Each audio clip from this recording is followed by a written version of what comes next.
Hello everyone. Beta, we were discussing about the topic of languages and communication.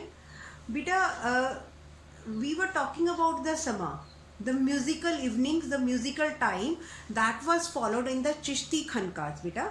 So these were not only the sama and the musical time. Beta.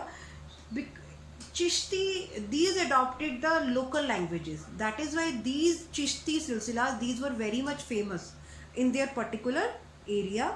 And these Chishtis, they conversed in Hindavi also. But Hindavi was the local language over there. And in other Sufi sons, Baba Farid, he was also very famous. And his verses, his compositions are included in the Guru Granth Sahib. And do you know बेटा this Baba Farid जो हमारी हरियाणा की district है Faridabad, it is named after the name of Baba Farid.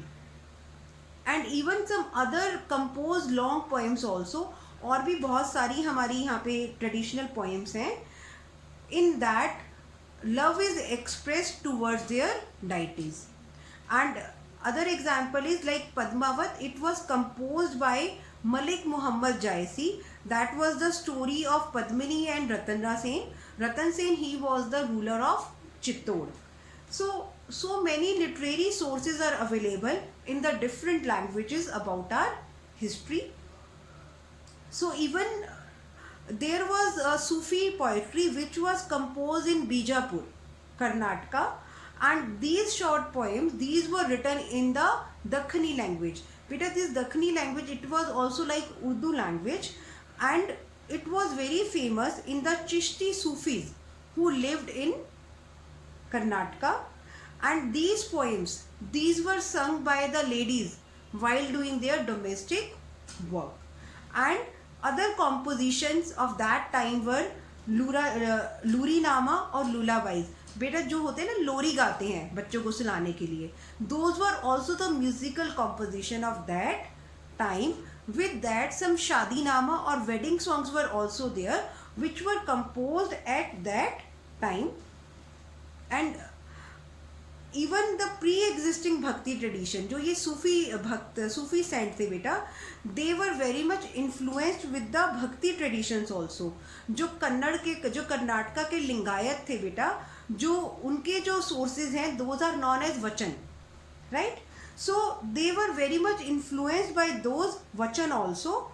And this way, as these Chishti saints, they were giving equal importance to every person, every religion, creed, without any discrimination. That is why these Chishti sons, these were very much famous among the people. As we have read that in the Chishti Khankas, they used to give the services to the people, like to shave their heads, to give treatment to the ill people, to give them food. Even जो उनकी open kitchen थी, anybody can come over there and have their food. So this way, these all were the reason. It means जो ये चिश्ती लोग थे बेटा, they were in favor of the equality in the society, and they were opposed of social discrimination. So beta, this was the topic about the language and communication. Till now we read about the bhakti tradition, we read about the tantric type, then we read about the advent of Islam in India, then the Khankas and Silsilas, and now today we read about the Chishti Khankas and their languages and communication. So this was the topic for today. Hope all of you have understood the topic. Thank you and have a nice day.